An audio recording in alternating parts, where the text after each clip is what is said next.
Mestre amado Jesus, nessa noite, mais uma vez, nós estamos aqui junto com a equipe de André Luiz e a equipe de Emmanuel para estudarmos um pouco mais os teus ensinamentos. Essa verdade que já vem sendo dividida com a gente há quase 2 séculos. Nós sabemos que o Espiritismo não inventou os espíritos, que essa comunicabilidade entre nós e o mundo espiritual já acontecia há milhares de anos. Mas o Espiritismo vem explicar aí como tudo acontece. A influência dessas entidades invisíveis no nosso dia a dia. Vem também explicar a nossa responsabilidade aqui na Terra, o porquê estamos aqui, o que viemos fazer. E esse capítulo fala muito disso, Senhor. Nos lembrando da responsabilidade do nosso despertamento consciencial, da vida muito mais do que as coisas materiais, que muitas vezes nos apegamos aqui. Então, ampara-nos, Senhor. Dai-nos os ouvidos de ouvir e os olhos de ver, para que nós possamos absorver nessa noite todos os ensinamentos que André Luiz traz para nós. Graças a Deus. Bom, pessoal, esse capítulo, interessante a gente pensar que nós já estamos na metade do livro, né? Praticamente. Passou muito rápido. A gente se esquece aí, muitas vezes a gente acaba entrando na nossa rotina do dia a dia e a gente esquece do valor do tempo. E esse capítulo vem lembrar isso pra gente. Então, algumas coisas que me chamaram a atenção hoje, que eu queria dividir com vocês. A primeira é, quem é a minha família, né? Quem são meus pais, quem são meus irmãos? Quem é aqui, quem é no plano espiritual? A gente entendendo que a nossa família espiritual, ela não tem a duração de 50 anos, 70 anos, 100 anos, quando a gente vive muito. Essa família espiritual, ela é carregada século a século. E essa família espiritual, ela não é só as pessoas com quem a gente tem afinidade, é também com aquelas pessoas a quem nós ferimos, nós magoamos. E essa família espiritual, a gente vai continuar conectado com elas para sempre. Então tá aí, é o nosso livre-arbítrio de plantar mais seres, mais flores no nosso jardim, mais carinho, mais amor, mais fraternidade, para que a gente encontre para que a gente aumente essa família espiritual. No caso dela, a gente vê uma coisa interessante, que a família espiritual, esse reencontro que ela teve na Terra, foi um dia. Um dia ela conheceu o Ernesto. E de repente, como ela mesma fala, como é que eu posso estar aqui no plano espiritual, longe da minha família toda? Tem ninguém aqui que eu conheço. Ela não fala de vó, não fala de vô, não fala de bisavô, não fala de pai. Ela perdeu o pai, cadê o pai, né? A gente sabe cadê o pai, mas ela deve estar pensando, cadê meu pai? Por que meu pai não está aqui para cuidar de mim? Por que ele não foi me receber? Que normalmente é o que a gente imagina, né? Quando a gente falece. A família espiritual dela é o Ernesto, que foi esse mensageiro de Deus que, num momento muito curto de tempo, passou para ela importantes informações sobre a vida no plano espiritual. Outra coisa que me chamou a atenção é que elas estão lá nesse céu, o céu que todo mundo quer, né? Vou morrer, vou ser feliz, vou poder ler, vou tomar refresco gostoso, vou poder ir para uma terma, vou passear, vou dormir, eu tenho meu quartinho. Gente, isso é céu, né? Isso é férias. Férias. Colônia de Então, férias. eles estão tão felizes. Assim, gente, eu preciso trabalhar, eu preciso fazer alguma coisa. Então, essa visão que a gente tinha, essa visão católica, né, milenar, de que a gente morre, quem vai para o céu fica lá no meio das nuvens, escutando os anjinhos tocando harpa, isso não traz felicidade. Porque o progresso, o trabalho, é lei divina, a gente sente necessidade de fazer alguma coisa. Tanto é que uma das maiores causas de depressão é o quê? É falta de purpose. É. Essa é a dificuldade da velhice. Quando a gente envelhece ou quando a gente aposenta, que pensa, e aí, o que eu vou fazer agora? Né? É importante a gente ter alguma coisa para a gente se segurar, para a gente estudar, para a gente aprender. Isso tá dentro de nós, porque é a lei do trabalho, é o que eles estão sentindo. Eles conseguem ir nessas bibliotecas, e aí a gente vê a importância do estudo. O estudo não só aqui na Terra, mas estudo no plano espiritual também. Isso, da gente precisar aprender sempre, porque é através desse aprendizado que a gente vai ter o nosso despertamento consciencial. Quando eu estou dando essas aulas para vocês, eu leio esses capítulos 3, 4, 5 vezes para preparar a aula, muitas vezes. Cada vez que eu leio, eu acho uma coisinha diferente. Eu risco uma coisinha diferente. Vocês vissem o meu livro, é todo marcado, uma hora com lápis, outra hora com caneta, outra hora com canetinha. Porque cada vez que eu estou lendo, tem alguma coisa que vem, que mexe comigo, que naquele momento que eu li antes, eu perdi por algum motivo. Mas eu acho que aqui, se tem a mensagem de André Luiz nesse começo, é o quê? Família espiritual. Importância da gente fazer, plantar essas sementinhas. E a outra coisa é a importância do trabalho e do estudo, como leis divinas que estão dentro da gente. Que a gente ficar parado, sentado no marasmo, na inércia, não traz felicidade. Outra coisa que me chamou a atenção foi essa organização do hospital, né? A gente vê a seriedade. Por que que eles fazem toda essa disciplina? Porque a gente sabe que as pessoas que estão lá, elas ainda estão meio para lá, meio para cá, desequilibradas. A gente não sabe direito o que elas podiam fazer, como a gente vai ver nos próximos 2 capítulos aí, quando a Evelina encontrar com o Túlio Mancini, né? A gente vê esse desequilíbrio acontecendo. Então, é necessário ter uma disciplina. Para quê? Para que eles não se percam nos próprios pensamentos. Então, da mesma forma que a gente vê aqui na Terra a necessidade, né, dessa organização, e toda vez que não tem uma organização, vira bagunça. Então, organização dentro do lar, organização dentro da escola, organização dentro do hospital.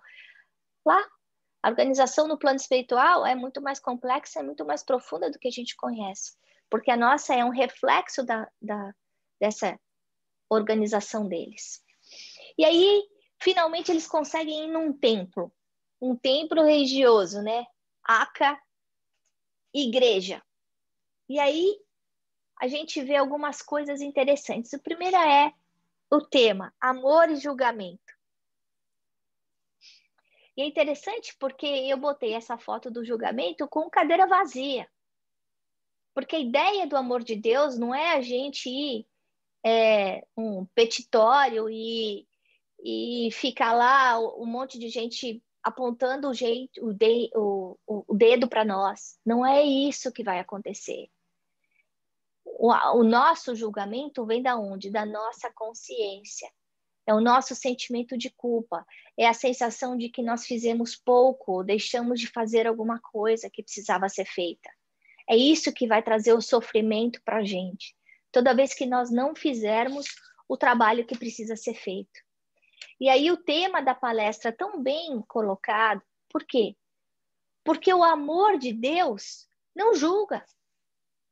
O amor de Deus fala o quê? Que cada um de nós tem o nosso livre-arbítrio, que cada um de nós pode fazer as suas escolhas, mas que todos nós somos sempre responsáveis por aquilo que fizemos ou deixamos de fazer.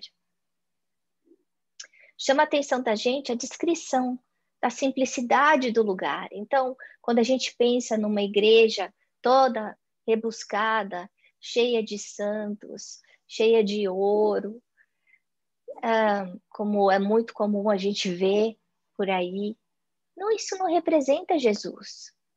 A casa de Jesus não precisa disso. A casa de Jesus é aqui, ó, no coração da gente. É essa simplicidade, essa pureza que a gente consegue construir dentro de nós. Que cada um de nós hoje não pode ir numa igreja, mas que a gente está construindo o nosso lar como uma igreja, como um templo. O nosso lar é um templo. Mas a gente pode escolher se a gente quer que esse templo seja de amor ou de julgamento. E aí ele escolhe a passagem de Mateus, que é do argueiro do olho. Então, capítulo 7, versículo 1 a 4. Coisa importante, não julgueis para não serdes julgados. Atenção para nós, porque a gente acha que a gente tem o direito de apontar o dedo para os outros. E a mensagem de Jesus é: não julga, faz isso não. Porque com a medida que você medir o outro, você também será medido. A Brené Brown tem um livro que vocês devem conhecer que chama Braving the Wildness. E que ela fala que não existe julgamento sem dor. A gente não consegue julgar alguém e ficar feliz. E é interessante a gente ver isso ligado aos ensinamentos de Jesus. Quando eu estava preparando essa palestra, esse estudo, conscientemente, vamos aqui se eu acho o livro dela, por coincidência, eu assisti essa palestra dela, que ela apresentou uma palestra lá para a empresa do Ricardo, e ele me convidou para assistir.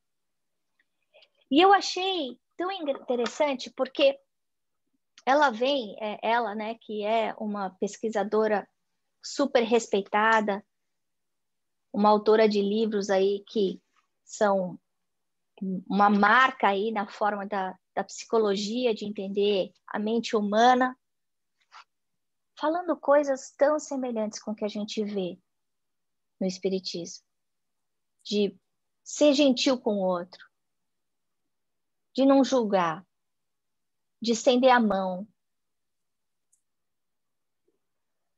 Jesus veio falar isso para a gente há 2000 anos e muitos de nós ainda olham para isso como fraqueza. E aí vem a ciência, como uma mulher aí renomada como Brené Brown, falar, não, para a gente mostrar fraqueza precisa ter muita coragem, não é fácil fazer isso. Então, para a gente parar para pensar que toda vez que a gente estiver julgando o nosso marido, a nossa esposa, o nosso filho, e julgar é diferente de educar, né? Só para deixar isso claro. A gente lembrar do nosso papel como aprendizes. De como é que a gente pode ajudar? Se esse julgamento não está sendo carregado com fé ao invés de amor, né? Para a gente olhar para dentro de nós mesmos e vermos o que é que eu estou trazendo para a mesa, o que eu tenho para agregar. E aí ele vem, esse mentor, que por sinal eu não comentei isso, eu quero trazer isso para a gente repensar, é a descrição do que acontece quando ele começa a pensar. A gente já vem falando de formas, pensamento algumas vezes, né? Então aqui, André Luiz fala, e eu vou ler. O pensamento dele se exteriorizava em forma de uma larga auréola de luz, que se lhe alteava a cabeça de maneira a chama, elevando-se cada vez mais. O que é isso, gente? É a prece. Olha só o poder da prece. Esse homem, de repente, tem a sua mente aumentada como se fosse uma chama de luz. A gente está falando de um mentor mais evoluído do que nós, com certeza. Mas quando a gente abraça a prece com sentimento, a gente enlaça a nossa mente com esses seres superiores. Mas imagina, Como estaria a cabeça dele se ele estivesse falando palavrão ou pensando coisa feia? Como é que estaria?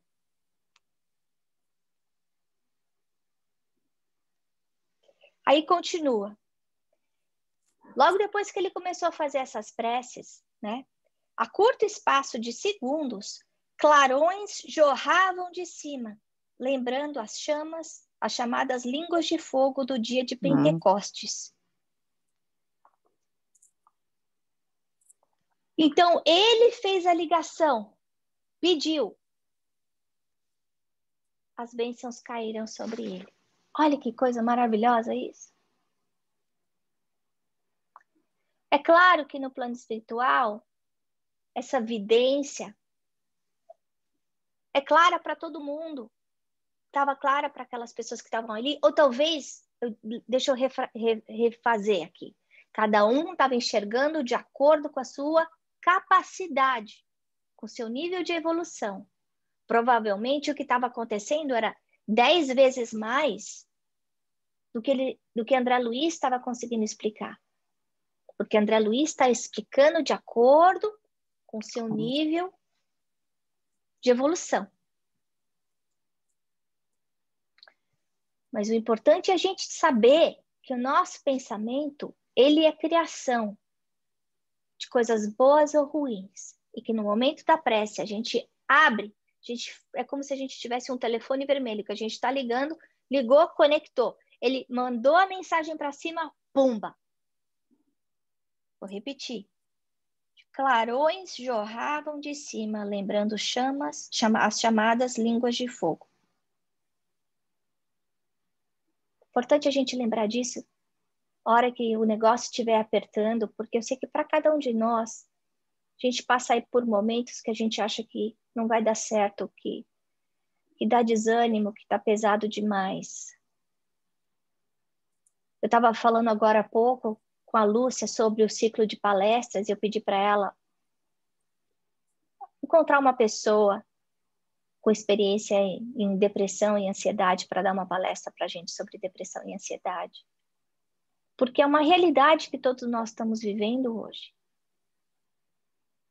Então, quando a gente lembra desse poder da prece, a gente abre esse portão maravilhoso de ajuda,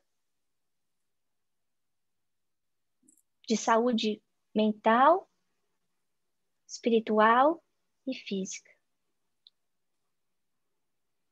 Bom, aí ele continua, né? Fazendo umas perguntas complicadíssimas. Ele fala para a gente que a gente é lá o que a gente foi aqui na Terra. E que todos nós estamos com saldo negativo com a lei divina. Então, isso da gente mostrar a nossa vulnerabilidade não faz a gente ser pior do que o outro, porque está todo mundo no mesmo nível. E eu não estou querendo dizer, e nem a Brené Brown fala isso, de que a gente tem que botar no Instagram todas as coisas que acontecem na nossa vida. Não é isso. A gente tem que ter esse discernimento de para quem eu vou contar. Eu vou contar para aquelas pessoas que eu sei que eu posso confiar. Eu tenho que criar essa ligação de confiança, de suporte mútuo. Isso dá trabalho, isso precisa de disciplina. Aí ele continua.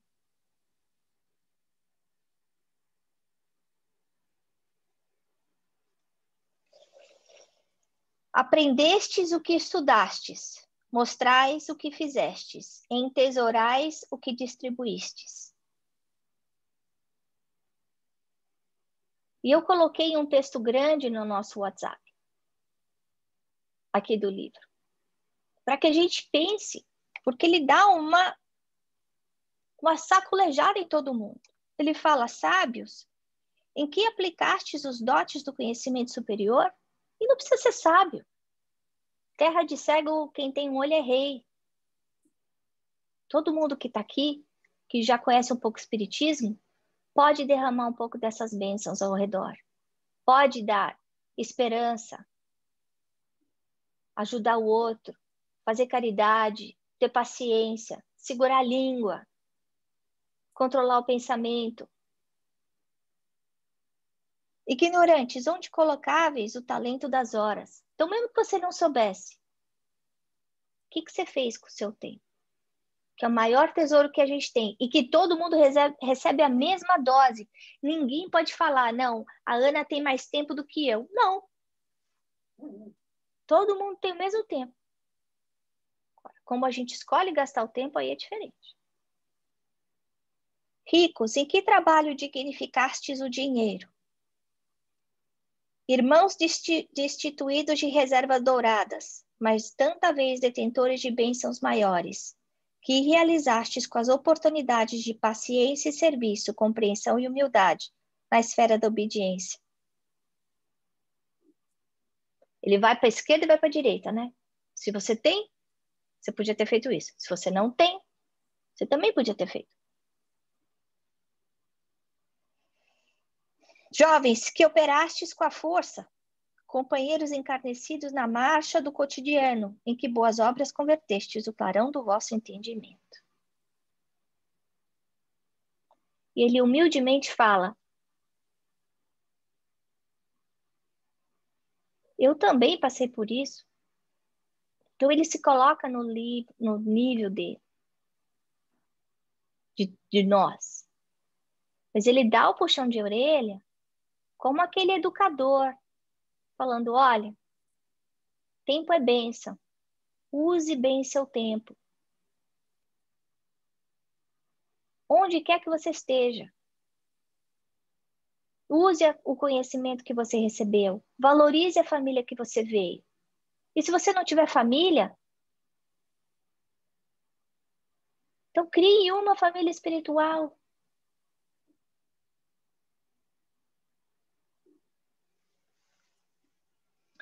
A gente que está aí vivendo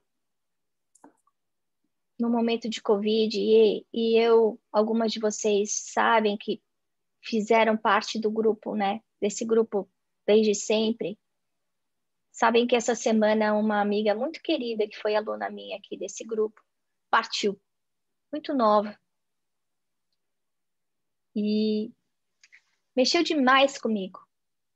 Ela podia dar aula tanto quanto eu. Ela era dirigente do centro, Sacramento. Personagem vibrante, larger than life. Amorosa, sorridente, as preces dela tocavam a gente de um jeito, porque elas vinham com amor. E a morte da Cláudia me fez pensar na fragilidade da nossa vida. Alguém tão jovem, com menos de 50 anos, estava atendendo uma paciente, ela era terapeuta também, pelo telefone, deu uma risada, deve ter sido um fogo de emoção, caiu da cadeira, teve um ataque do coração. E a gente fez um velório para ela virtual na quarta-feira, que foi o dia que ela faleceu. E mexeu muito comigo o que todas as pessoas falaram a respeito da Cláudia, que estavam lá. As vezes que a Cláudia ajudou, o tanto que ela mudou, de adolescentes até adultos, como eu, naquela sala virtual, celebrando as coisas boas que a Cláudia tinha deixado, a herança dela aqui na Terra.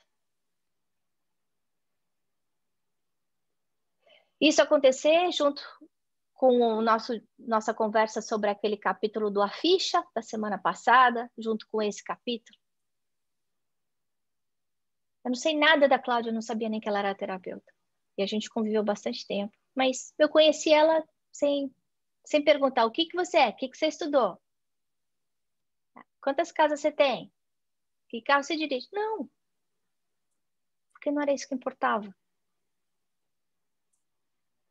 E aí a gente vê ela partindo aí com esse tesouro amontoado de gente, de gratidão, incluindo a minha, de ter tocado a minha vida de uma forma tão doce como ela tocou.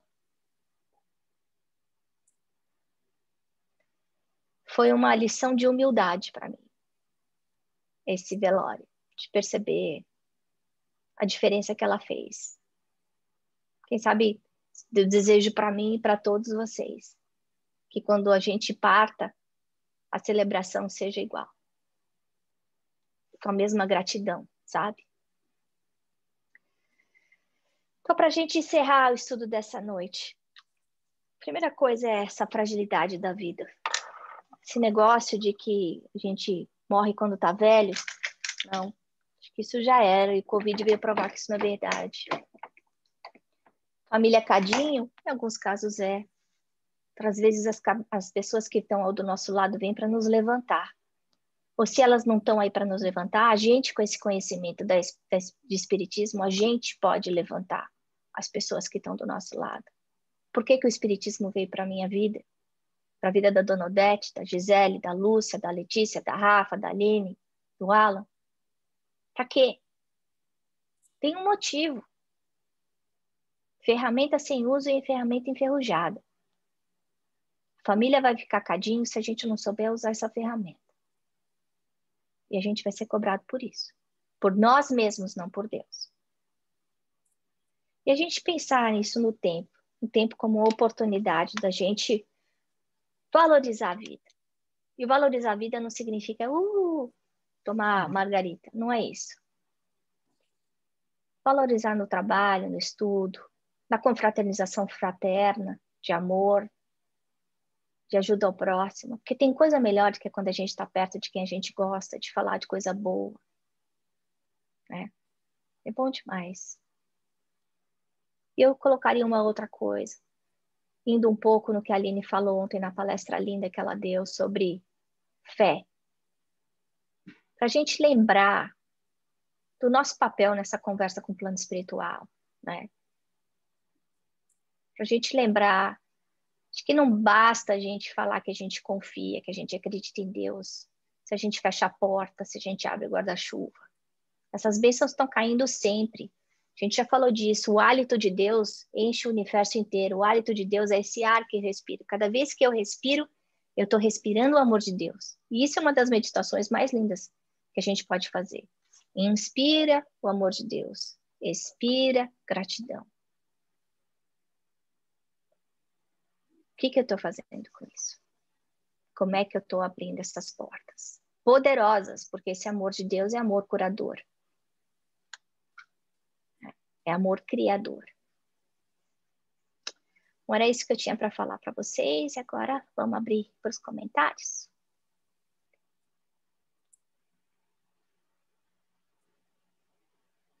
Quem vai falar?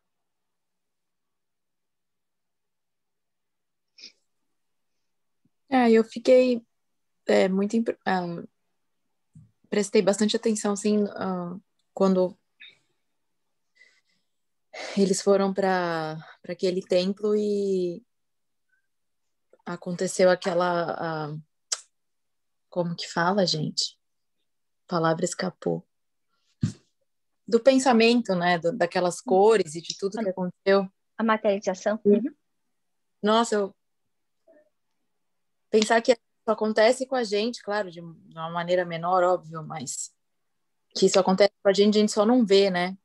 Então, tipo, a gente ter São Tomé, precisa ver para crer que acontece, né? Enfim, eu pensei muito nessa parte, assim, de como isso é verdade, de como a gente, por não ver, não presta atenção, não se, não se controla, enfim.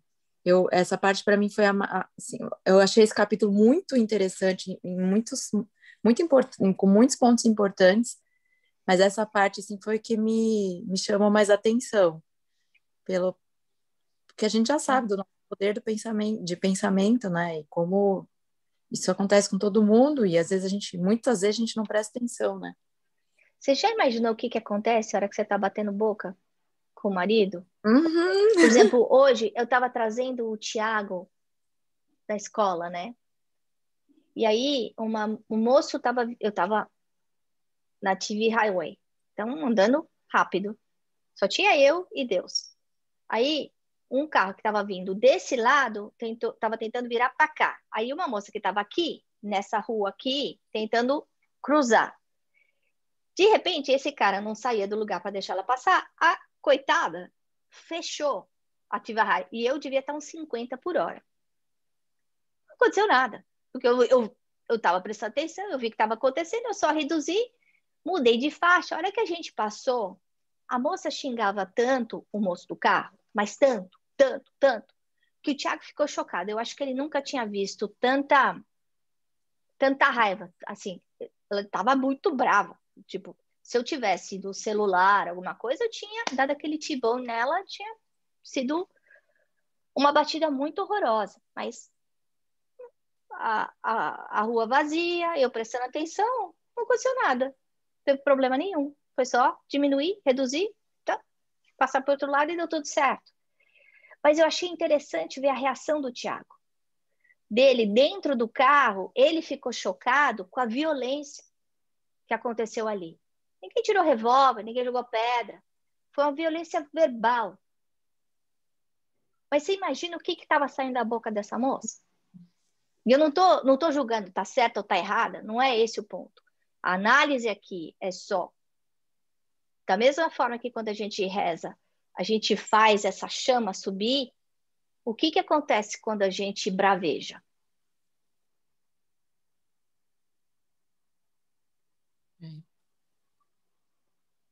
Não quero ver, não.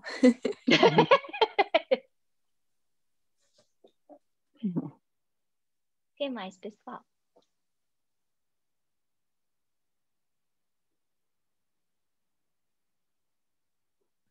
Eu gosto a palestra em si toda, né, do ministro, foi super bacana. Ele fala coisas muito simples e depois da frase que ele citou, você citou que ele disse, ele termina, né, que em suma nós somos aqui, somos simplesmente o que somos. Ou seja, não tem título, não tem poder, não tem dinheiro, não tem nada. Somos o que somos. Você é a soma de tudo aquilo que você fez. Se você não fez nada, você é pouco. Se você trabalhou muito, ajudou muito e distribuiu muito, você vai se elevar. Acho que isso dá um empoderamento diferente, né? Chama a gente para o trabalho, chama a gente para prestar atenção no que a gente faz, ao invés do que a gente tem. Então, isso para mim é interessante ver como ele fala e como as pessoas, como o Ernesto no final, né? E como a senhora Serpa fica, né? Emocionados e com palavras tão simples, com dizeres tão normais, vamos dizer assim, mas de tanta sabedoria e de tanto poder, né? E como isso toca as pessoas naquele lugar. Isso me emociona bastante. E a gente lembrar também que a vibração do lugar, né? A gente vê que as pessoas já estavam chorando, né? E esse choro também, a gente sente que muitas vezes alguém faz uma prece que mexe tanto com a gente que a gente fica emocionada e chora. Tem gente que não está acostumada com essa vibração positiva, aí fica mais suscetível porque não está acostumado, né? Ou muitas vezes a gente sente, né? E fica embevecido com aquele amor. Então,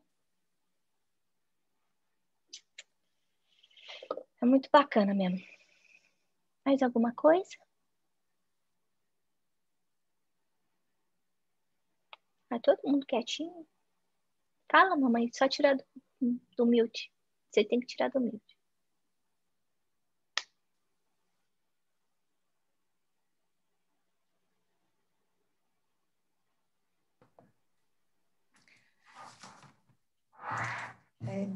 De tudo que você nos trouxe para a reflexão do capítulo, o que mexeu mais comigo foi constatar mais uma vez a fragilidade da vida. E entender, sentir bem fundo como é importante a gente saber buscar a luz, se valer da luz do conhecimento, né? E aí, mais uma vez, eu senti a importância desse trabalho que a gente vem fazendo aqui, né? Repito, nessa singeleza, um grupo pequeno, sem grandes pretensões, mas sem dúvida nenhuma uma valiosíssima oportunidade de adquirir maiores conhecimentos. Se a gente estivesse fazendo qualquer outra coisa nesse fim de tarde aí, nós não teríamos enriquecido de uma maneira tão especial a nossa mente, o nosso coração, né? Sem dúvida nenhuma, esse capítulo é um convite claro, óbvio, para que a gente deve viver com cuidado, analisando o nosso passado, planejando o nosso futuro, não só aqui na dimensão material da vida, mas para a vida maior, para a verdadeira vida, que é a vida espiritual, né? E com essa conduta, com esse comportamento atento, nós vamos ter condições de extrair dos erros do passado luzes novas para caminhar de acordo com os ensinamentos de Jesus, né? Então, eu quero agradecer do fundo do meu coração por essa oportunidade de estar aqui estudando com vocês.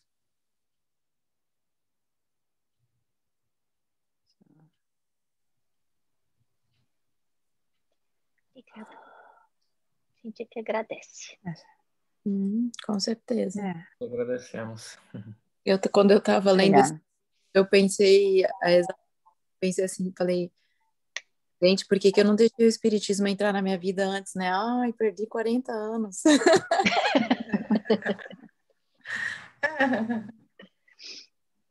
Sempre é hora, nós todos somos trabalhadores da última hora, não tem jeito, mas o importante não é a quantidade, é a qualidade. E tem tempo para recuperar. Pouco ou muito estamos iluminando o nosso caminho, né? Justamente. E ele fala, alguns poucos minutos podem fazer toda a diferença, né? Então, eu acho que é esse que a gente tem que pensar. Bom, vamos assim, então, agradecendo a equipe de André Luiz, Emmanuel, porque nós sabemos que cada um dos nossos lares é visitado todas as quintas-feiras. Essa equipe médica cuida de nós, do nosso corpo físico, do nosso corpo espiritual. Nessa noite nós queríamos incluir o nosso grupo, a querida Cláudia Aquim, onde quer que ela se encontre. Ela que também faz parte desse grupo, apesar de não estar presente mais conosco. Que os mensageiros de Jesus possam cuidar dela, abraçá-la, ampará-la. Que todas as bênçãos de amor, de esperança que ela dividiu conosco possam voltar para ela, onde quer que ela se encontre. Obrigada, Mestre, por essa oportunidade de estudo e de trabalho. Ajuda-nos a trilhar a nossa caminhada evolutiva com fé, com sabedoria, com paciência e disciplina. Fluidifica as nossas águas, colocando para cada um de nós aquilo que necessitamos para o nosso equilíbrio físico e espiritual. Protege o nosso planeta Terra com paz, amor e luz, para que haja fraternidade e justiça entre os homens. E fica conosco durante toda a semana. Amém.